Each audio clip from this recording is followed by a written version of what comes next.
Okay, deep breath in, blow it out real hard. You haven't heard enough already?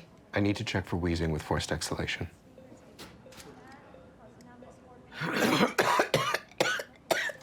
Cough is killing me. You smoke, Mrs. Yardley? Yeah, but I haven't been able to for a couple of days because of this cough. You ever consider quitting? You ever considered minding your own business?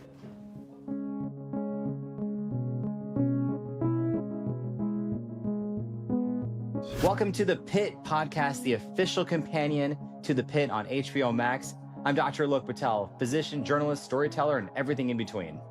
And I'm Hunter Harris, a screenwriter and cultural critic. Today we're talking about episode 5 of The Pitt, which takes place at 11 a.m., and we're going to hear from Issa Briones, who plays Trinity Santos, and Garen Howell, who plays Dennis Whitaker.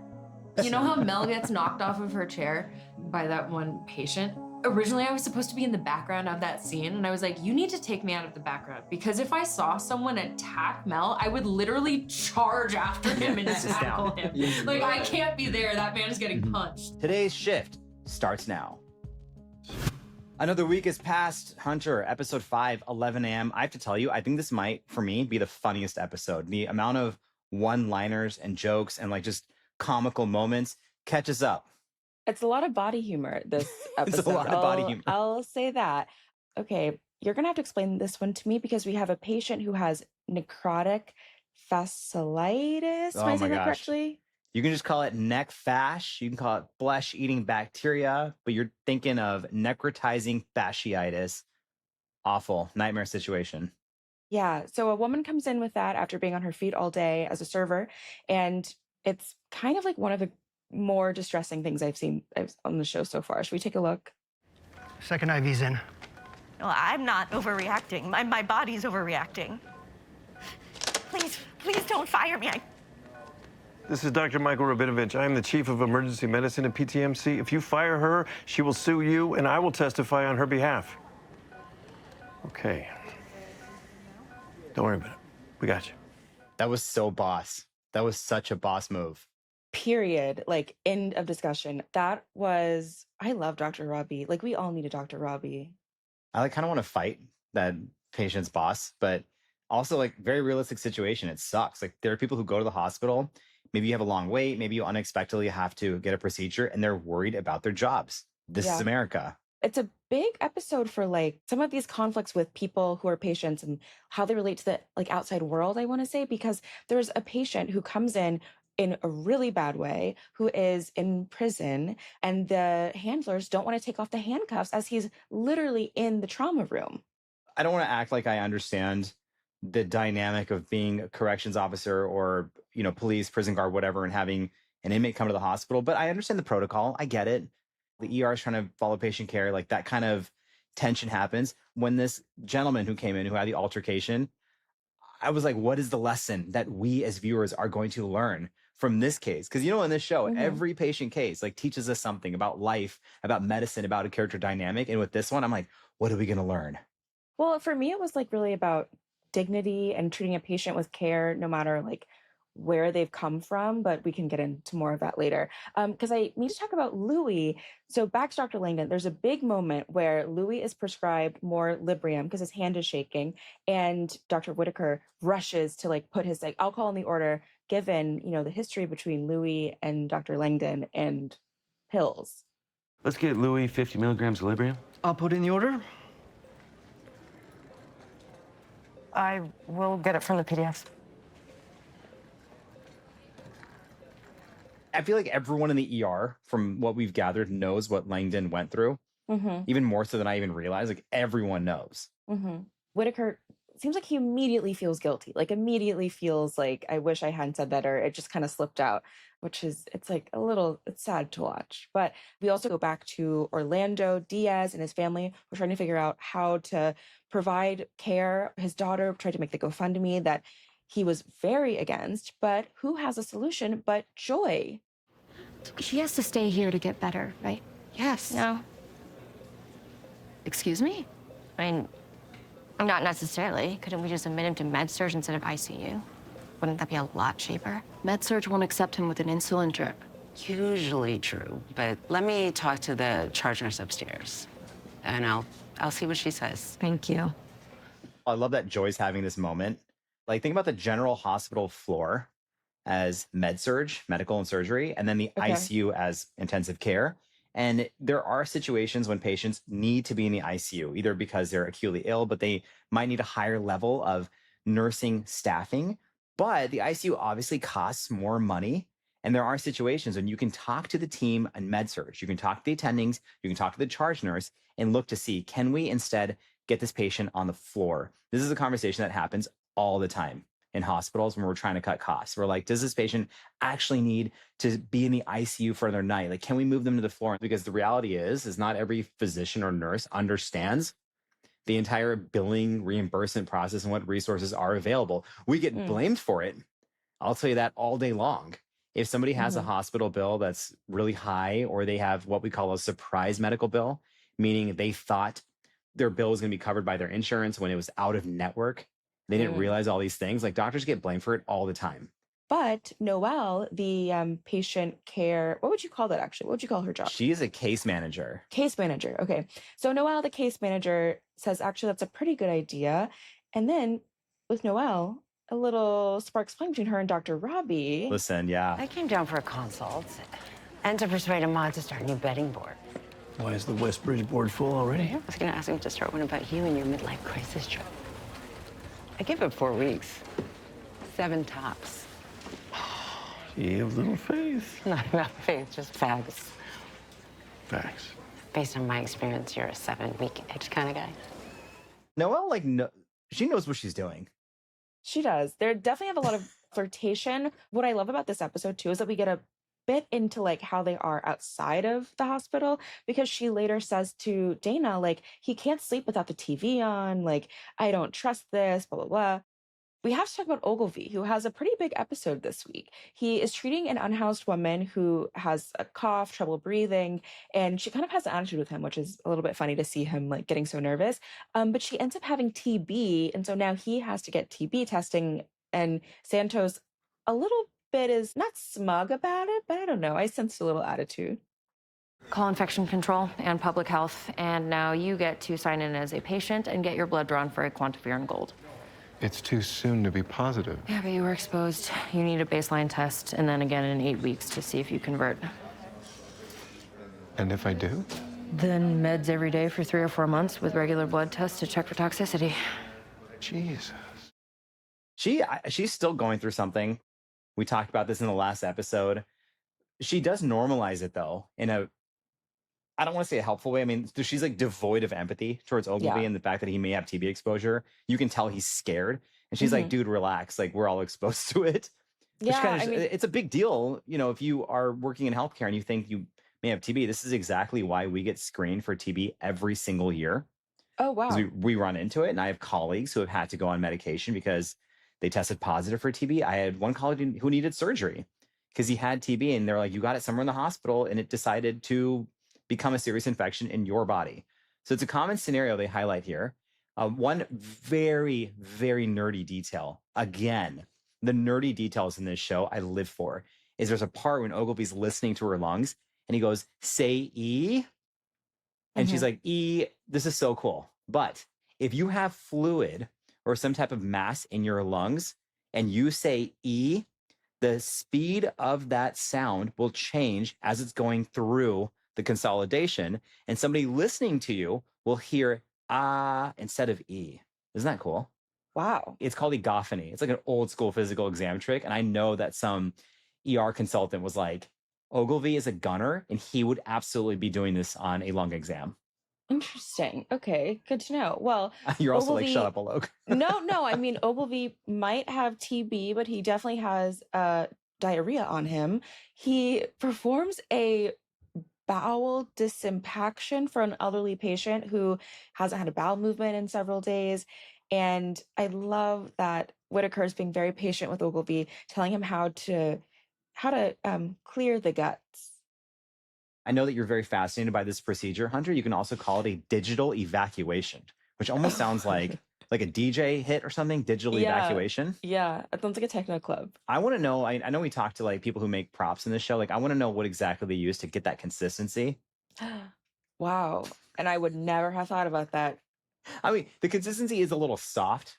So I was like, I don't know if we're going like melt the Okay, chocolate or something. we need to move on.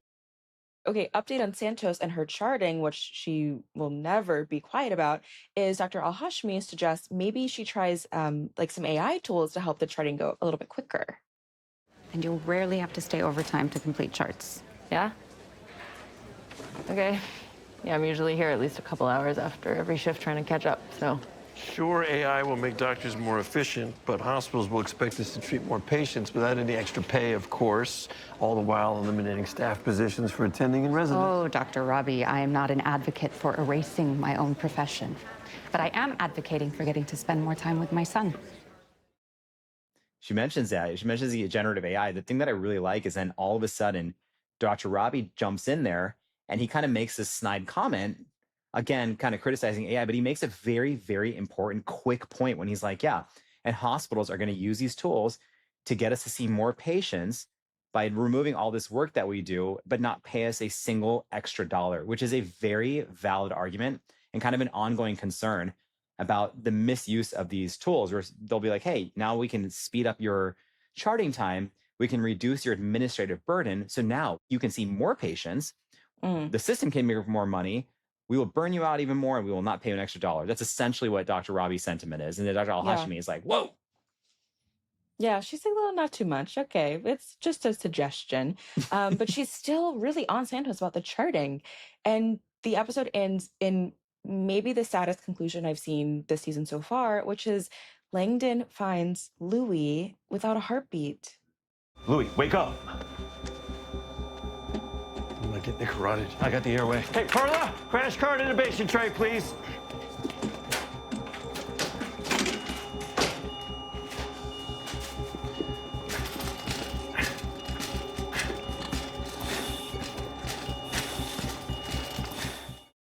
The episode ends on this somber note, but I have to give a little nod to Nurse Perla, because Dr. Robbie immediately turns and he's like, hey, this is a code. I need the crash cart. And Perla is already running. Like, I noticed that in the episode. Like, the minute he said Perla, she was already like sprinting at the door. I'm like, dang. There's a lot of love for Louis. Hunter, can we play a quick game, a quick what if game? Let's do it. I don't want it to be morbid. We're trying to be fun here. Okay. Which would you rather? Do a digital evacuation or a fecal disimpaction, or get cellulitis? Digital. I'm not saying get evacuation. You would rather? Okay. Wait, so get it how? Like. No, I'm just saying. Here's the thing. I'm saying cellulitis, and it probably will not turn into neck fash. Probably won't. Might just be cellulitis, and it's fine.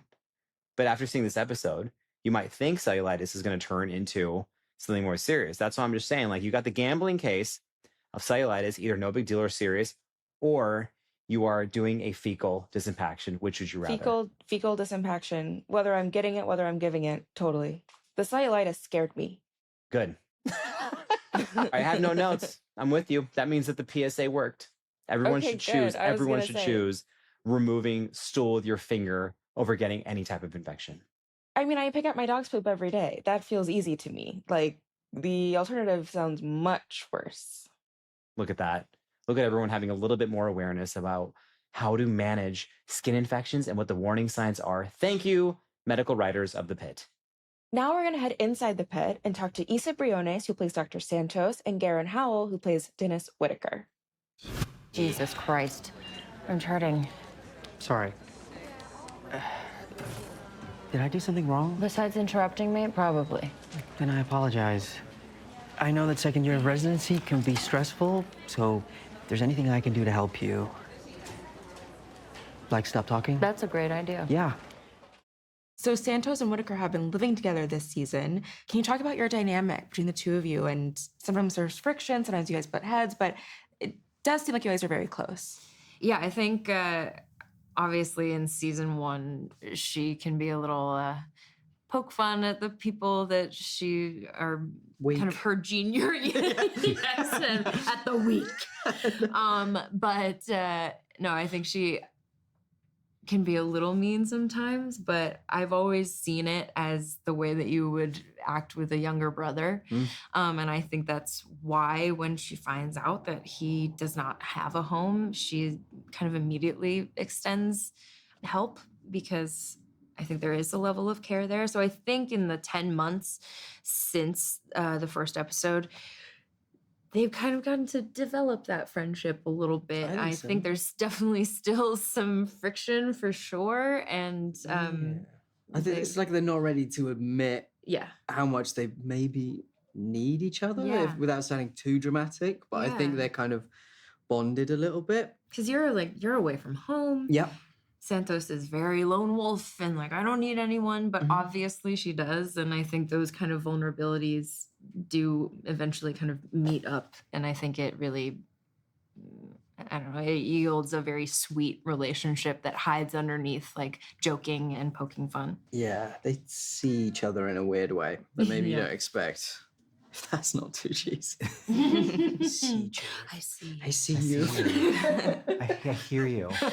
Speaking of character development, so Garen, I feel like Whitaker went through this like level up transformation between season 1 and season 2. We had the almost like slapstick comedy about the scrubs getting different bodily fluids on them. Oh yeah. And then the confidence just dials up into season 2. And now all of a sudden, Whitaker is kind of leading the charge, teaching interns, and then catches that posterior MI, which I was like, this is a moment. Yeah. How do you feel about Whitaker's growth as a doctor?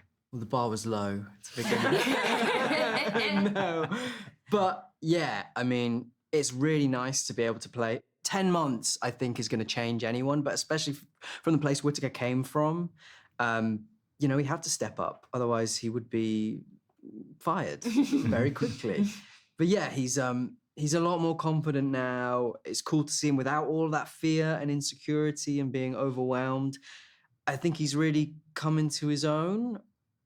And now he's also teaching med students, which is just another level. The management, you know, of an ER is insane. And it's just another thing that, you know, has to be done in a teaching hospital. But I think he's flourishing as much as he can. In front of med students, I think you have to at least appear to be more competent than you are. Because Look otherwise, like you know what you're doing. yeah, stand taller than you feel, because how can people possibly trust you or want to follow you? So there's a lot of that. He's flourishing so far. So it'd be cool to see the downfall. Whoa. Oh, Jesus. Yeah. I'm ready. The darkness is coming, apparently. I wonder, how do you think Santos being right about Langdon and like the drugs impacts how she trusts her gut moving forward when she sees patients? Yeah, I think with Santos, her gut is a big part of her superpower as a doctor. I think, you know, all of the different doctors have something that makes them really special, their own kind of special sauce.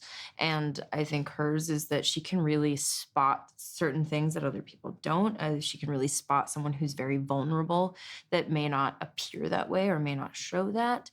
I mean, you see it in season 1 when she's treating the person who tried to end their life. That is something that other people were not going to pick up on. And I think she's learned that she can trust her gut. And I think people like Dr. Robbie have encouraged that.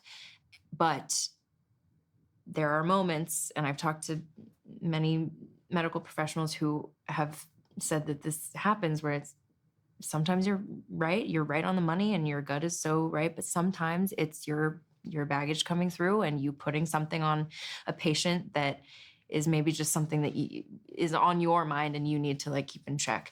And there's like a very fine balance that you need to find there. And so with Kylie, I think because we've seen her deal with a girl that she believed was being abused before, and I think we can kind of infer that she was right on the money with that one. But that doesn't mean that every little girl that comes in is going to be that case. And so I think it's a moment of a lot of what happens this season is a humbling for her and a reminder that she is still very much learning. Being a second-year resident is nowhere near being an expert. You are still in the learning process. You are still a student always. And I think that is another reminder of like, okay, it's not always going to be something that is deep-seated in your trauma. Sometimes you need to just treat the patient and look at the signs that are there. I think Santos is also kind of a badass. If there was like a fist fight in the pit, I would be like, Santos is on my team. Oh yeah, no, you know how Mel gets knocked off of her chair by that one patient? Originally, I was supposed to be in the background of that scene, and I was like, you need to take me out of the background, because if I saw someone attack Mel, I would literally charge after him and tackle him. You Like, I would. can't be there. That man is getting punched. I didn't know that. You were in the back and They were gonna have me in the background. I was That's like, I crazy. can't be there. That's I'm literally crazy. knocking that motherfucker out. That's what I'm saying. So, but here's what's interesting. So Whitaker has this softer background, comes from a farm, is lovingly called Huckleberry. And it almost seems like Whitaker and Santos had this yin and yang between a little bit more of a hardened exterior and then kind of the softer side. Yeah. How do you see the interaction with Santos changing Whitaker? Do you think that Whitaker has hardened up a little bit in those last 10 months? Absolutely. I think she's taught him a lot. Just about existing in the world, in society. I was like, get a haircut. Yeah, get a haircut. And look at him now.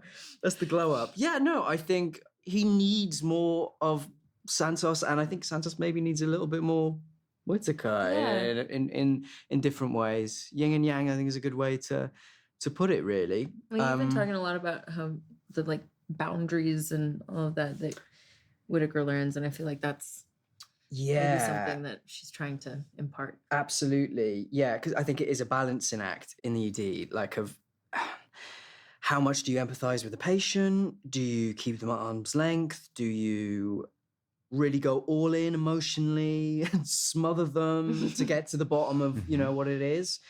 And that sort of comes back to bite Whitaker quite a lot, actually, in this season. So hopefully maybe Santos can see a wider angle and tell him when he's just going too far, when he's being too good. And those are the moments of care that really come through, or when we're not talking to each other, but when we're talking to other people, because a lot of what happens this season is me talking to Robbie or someone else about Whitaker being very clearly concerned about him and being like, I don't want anyone taking advantage of him. But she'd never say it to him. Yeah. She's like, I don't give a shit about you, whatever. But in fact, she's like, I care about this kid. Like, this is my brother. So it's a sweet relationship that they've found of how they rub off on each other. Absolutely. Yeah. I think Santos Whitaker sounds like a good spin-off about absolutely. exploring this, right? It's Anyway, appreciate you both. Thank you so much. Thank you. Awesome. You know, Hunter, it's awesome how many people on the show told us that they bring elements of their real personality, their life situations to their character. I was like, are you two, like, I'm losing sight of which ones are Issa and Garen versus which ones are Santos and Whitaker. I think they do also have a very kind of opposite energies, which makes them really fun to play off of each other on the show. Like you said, I think Issa, she seems very active, like very curious, and Garen seems more like thoughtful, ruminative, maybe. Oh, they're so fun. We're so fortunate. And so are you, listeners and viewers, that we get to hear from people and you get to see their real personalities and how they show up on screen. It's super cool. The foundation of the show is literally the foundation, the set. It feels so much like a real hospital to me, although I haven't spent much time in hospital, so maybe I don't know. Your instinct is on point.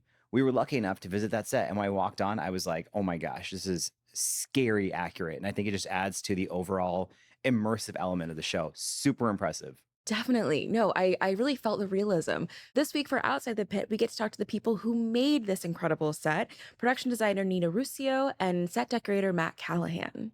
Let's go. So excited to talk to both of you. I have to be honest about something. I had a true out-of-body starstruck Pitt fan moment, Nina, when I ran into you, when Hunter and I got to see the set. Saw you and I was like, oh, she put this together with the big team and it's incredible. So I just have to ask you, what was it like from start to finish, coming up with this idea, being inspired, and working with what I heard was a crazy timeline? Well, actually, it was kind of a ride. John Wells and Noah Wiley and Scott Kimmel, John specifically called me to see whether or not I could do the show, and I wasn't available, actually, to do the show at all. What he really wanted, he sort of pleaded, was a ground plan, because Scott, they didn't want to write a single word without an actual layout. So I was able to offer up a holiday break on the job that I was on, because I was unavailable. And so I was able to offer up this holiday break and intensively immersed myself in hospital design and very, very thoroughly invested in those few weeks and the nights and the weekends of the January that followed, to be able to offer up a ground plan that they could work with, feeling really guiltily unavailable to be able to do the job, because I love John Wells, and I've worked with him on many projects before, and I thought it was such a big honor to be asked to do that, because it's really quite a responsibility. At first I was really flattered, and then I realized, oh, holy moly, this is a really big responsibility. Like, how do I make a I have to hospital? make sure that I have everything there, because I have no idea what storylines they might need. They wanted the set before they had the script so that they could write the script to the set. Writing to a set is crazy. I've never heard of that before. Yeah, Yeah. and it was the first time. It was very brilliant, prescient. though. Yeah. I mean, when you think about how that's all panned out. Yeah. Truly, truly prescient on their part. And at that point, I had to pass it on and then let go and then continue on the project we were on, thinking I could never complete what I had now become really attached to. Because it wasn't, to me, a ground plan is not the beginning of a design. It's really the conclusion of a lot of very, very careful thought of physical choreography and all kinds of aspects of a physical layout need to be thought through to a fairly well, really, carefully. But So- she nailed it because they didn't change a lot. They didn't change right? a thing. So I got back the ground plan. The job that we were on continued, but this job, the Pitt, extended its start date to a time when I could start and that he could continue on with me as well. So as it turned out, we just sort of swung over to this project. And at that point, the heat was on because I was given back the ground plan, fully imagining that everything would change, but it didn't, to their needs, because somehow I had imagined their needs, every single one of them, in the layout. And then the race was on. So we had 9.5 weeks before we started to shoot. I'll just say that the layout is kind of brilliant because it allows you to move through the space in a way that is not typical of a lot of sets. You know, the way Nina and the guys designed it has an amazing flow, and the camera and the actors can move through it sort of endlessly, right? And the lighting is embedded in the design, so that's a very, very unique type of set to be physically in. We don't put lights on the ground. There's none of this equipment around us because it's designed to be able to be handheld, to be able to be shot from one end of the space to the other without stopping. There's 689 lights that are all able to be adjusted off. Well, there's a little man behind the curtain, Brian, who's actually manipulating it. Which we found, because normally, you know, on a TV show, you have set lighting and they stop and they light the setups and all that kind of stuff. We don't do any of that on this show. All of the lighting is practical, all provided by the set deck department with adjustments that were made by the gaffer. Electric, electric So they took these lights that we bought and they stripped them out, put in their own LED stuff so they can control every single light, the color temperature, the intensity. So the whole set is kind of this living system, you know? It really is. And it's a continually capable immersive space that's almost 23,000 square feet. It's very big. Because of that, and because there's so much visual transparency from one side of the space to the other, you can see a foreground story, a midground story, and a background story all at the same time. So those that love to watch the show can actually rewatch the show and see the eventual storylines that are going to take place in the foreground actually playing out in the background and the midground. And so when we come to set, when I come to work, I normally wear scrubs, and all of the crew are required to wear scrubs, and everyone is, because there's so much reflective surface and so much transparency from one end of the set to the other, that if you happen to be caught on camera as a crew member or as me who comes in and speaks to a director for a moment, you really need to look like you fit in. And all of those background artists that are there with us and the main actors as well need to be there almost every day. So at any one point in time, the set is populated with 100, 200 people. And on that same note, from a set deck perspective, because you can see anywhere, 360 degrees, looking up, looking over, looking down, going, 20,000 square feet of space, if anyone opens a drawer, if anyone opens a cupboard, if anyone moves a piece of equipment, if anything is there, in the background, it's also seen. It's just as important as if it's featured. And so all of that is fleshed out with a level of medical accuracy that we've taken upon ourselves to be really, really, really responsible for. Matt did an amazing job of outfitting this space. It's really beyond, And it's I have a Herculean. whole It's team short of period people that time. worked with me. I have to say that. you Yeah, know. and me as well, 100 people or more that we actually are partners with, that we create this environment to be so immersive. And it's very important for us that we don't tell a story that feels at all unrealistic on any level visually. Wow. Can you talk a little bit about the architectural details in the hospital, like the marble? It has such a sense of history that I think is really cool. Oh, I love that you asked that question. So I wanted to incorporate into the design these architectural elements that did two things for the space. One, gave you this feeling that the hospital emergency department was underground, that it was the pit. The pit is a double entendre for being in a basement, essentially. So the columns are both a reflection of the 100-year-old aspect of the hospital. The hospital is a 100-year-old space in my imagination. And the historical elements that are woven throughout that weren't covered over by drywall or renovation are there to sort of tell the story that we're in Pittsburgh. And the architecture in Pittsburgh is very uniquely, almost Pittsburghian. European. Like it's European. It's more European than New York or Chicago. And wanting to imbue the physical space with a sense of place was my reasoning for weaving in, peppering in these little architectural kisses in the body main that made you feel as if the physical space had history, within making it normal and understandable and approachable and accessible as a common hospital that everyone could identify with. It's tied into some elements of the hospital in Pittsburgh where we shoot. Allegheny General. Yeah, especially when you're in the waiting room. The yellow brick, which is on the exterior of the hospital in Pittsburgh, the columns, the marble, all exist. And Nina, well, you hadn't even been to that hospital before you sort of matched that. Because she brought all that into the set before she'd actually been there. Wow. Matt, I have to tell you a fun nod to the set and the decoration. Okay.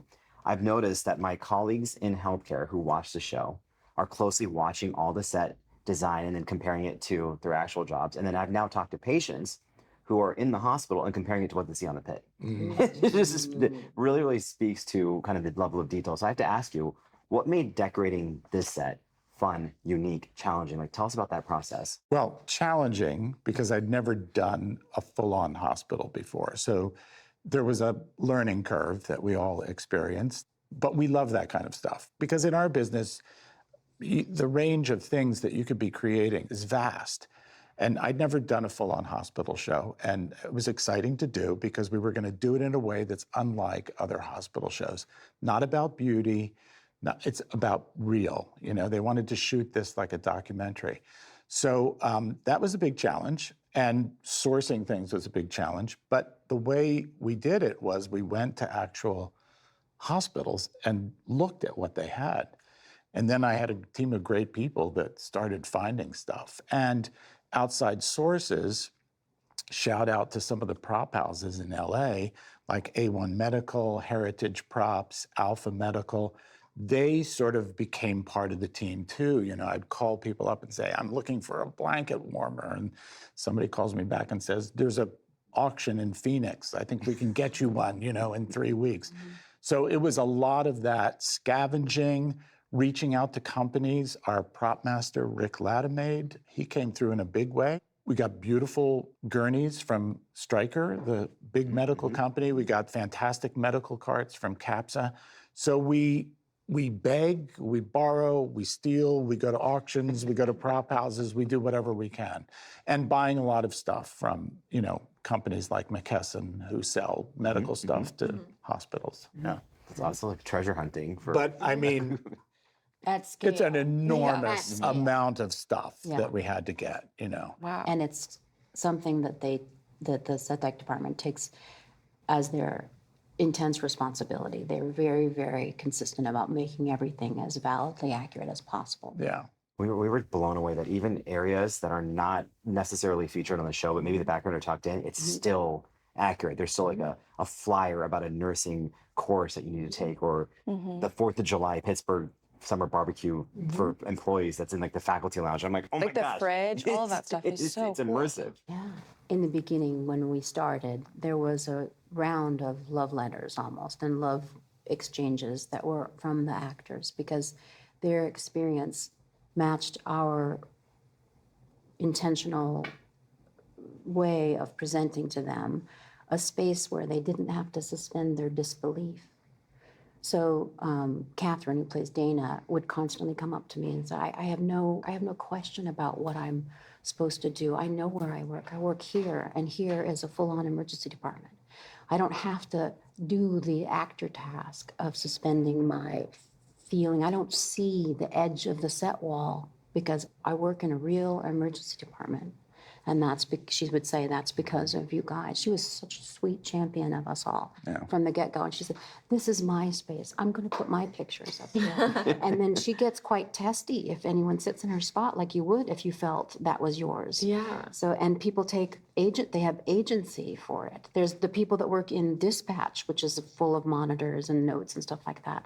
They take umbrage if someone actually moves their things around. It's quite lovely in the way that people have taken on the set. So for me, it's this pervasive experience when you watch it, that your eyes are always energized. And your eyes will always, if you're looking, lead you to imagine that there's more beyond. So when the set was up and running, to me, that's the favorite thing. Almost impossible to explain, but the kind of subtextual trick that I've played on everyone just to keep you feeling like you're constantly moving, which is the experience of being in an emergency department. I cannot comprehend this level of brilliance right now. Look at me, I have a hard time. Don't look at me. It's amazing. This is we great. love our job. I am like almost speechless at what you were all able to create. It truly is immersive. It's incredible. We walked through the set and I literally felt like I was in a real hospital. Incredible. Well, thank you. Thank you so much for being here. Thank you. It was a pleasure. Thank you guys for having us. Are you guys available to design our homes and do some redecorating? Yeah, if you like medical equipment. I'm still having a hard time comprehending the creative brilliance it takes to put together that set and like the details that we didn't even think about. And we visited the set and looked at every corner. Yeah, I'm so impressed with like every little, I mean, you have to have an incredible memory to think about like where every piece, every prop, every like little element, design, every detail goes. I bet some people think you could just go online or to a store and be like, I need to buy these medical supplies. But to hear Matt talk about auctions and sourcing materials from different states and calling companies, it also seems like stressful. I think honestly, like the real testament to their work is how much of it feels invisible, how much of it feels truly like of the set, of the scene. It doesn't feel like, so produced in some ways. It really feels like real life. I understand why the characters now probably get on set, the actors get on set and they're like, oh yeah, I work in the hospital. I really like that point about Catherine, like making her little desk her own, like her bringing in her own like real family photos and like being very protective of that space. I think that's really special. And I don't think really actors get that a lot, but all of these actors go to the same set every single day, every shot. And that's so cool. I think our new goal needs to be to get invited to a party, Halloween party, holiday party by like Nina, Matt, anyone who's involved in building these sets. I need to see that level of like detail. Yeah. For a social function. Thank you for watching today's episode of the Pitt Podcast. You know where to find us every Thursday right here after the new episode drops. And share your comments, your questions. Also, shout out to all the nurses out there. You can watch us on HBO Max or listen wherever you get your podcasts. The Pitt Podcast is a production of HBO Max in collaboration with PRX. The executive producer of PRX is Jocelyn Gonzalez. Our managing producer is Courtney Florentine. Our editor is Lucy Perkins. Our production managers are Edwin Ochoa and Tony Carlson. Our video producer and editor is Anthony Q. Artis, with assistant editor Damon Durrell Hinson. This show is engineered by Tommy Bazarian. Special thanks to Joe Carlino. The executive producer of HBO Podcasts is Michael Gluckstadt. The senior producer is Allison Cohen-Sirokach, and the associate producer is Aaron Kelly. Technical director is Insung Kwang. I'm Alok Patel. And I'm Hunter Harris. We'll see you next week in the Pit.